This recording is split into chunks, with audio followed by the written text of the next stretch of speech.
This channel does not promote any violent, harmful, or illegal activities. All content provided by this channel is meant for an educational purpose only.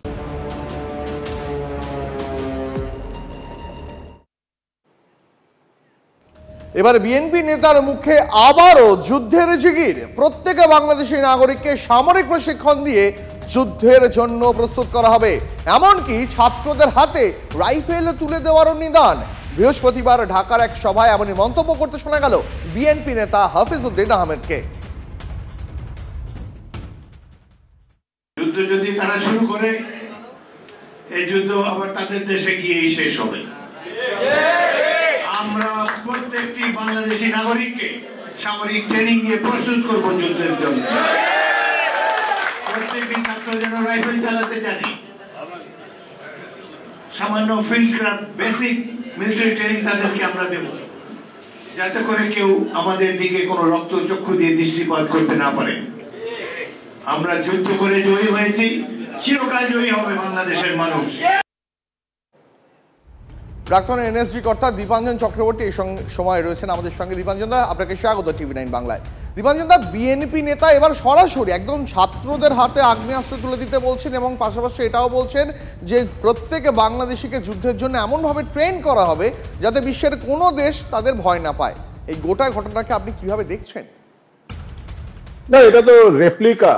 এটা আমি আপনাদের চ্যানেলে এবং বহুবার বলেছি যে কিছুদিন পরেই, এটা বছর দুয়েক আগে থেকেই বলছিলাম যে আপনাকে তালিবান দেখতে গেলে আফগানিস্তান যেতে হবে না, তালিবান আপনার বাড়ির দরজার সামনে পৌঁছে যাবে।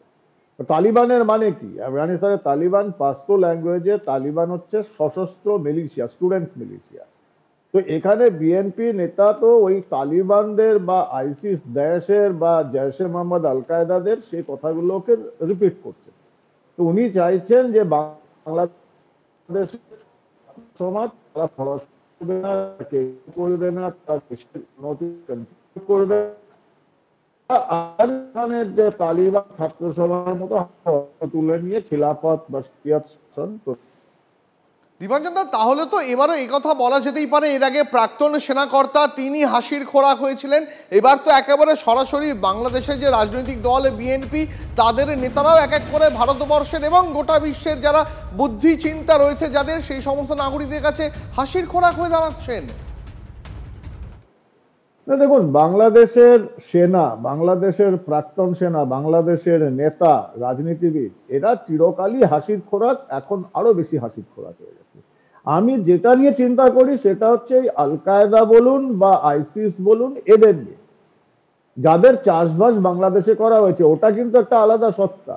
এই সমস্ত রাজনৈতিক জোকার টোকার, ইউনুস এইসব যারা আছে, নজরুল মাহফুজ বা এই, বেশ, অনেক ধন্যবাদ আপনাকে দীপাঞ্জন, অনেক ধন্যবাদ। আমরা কথা বলছিলাম প্রাক্তন এনএসজি কর্তা দীপাঞ্জন চক্রবর্তীর সঙ্গে।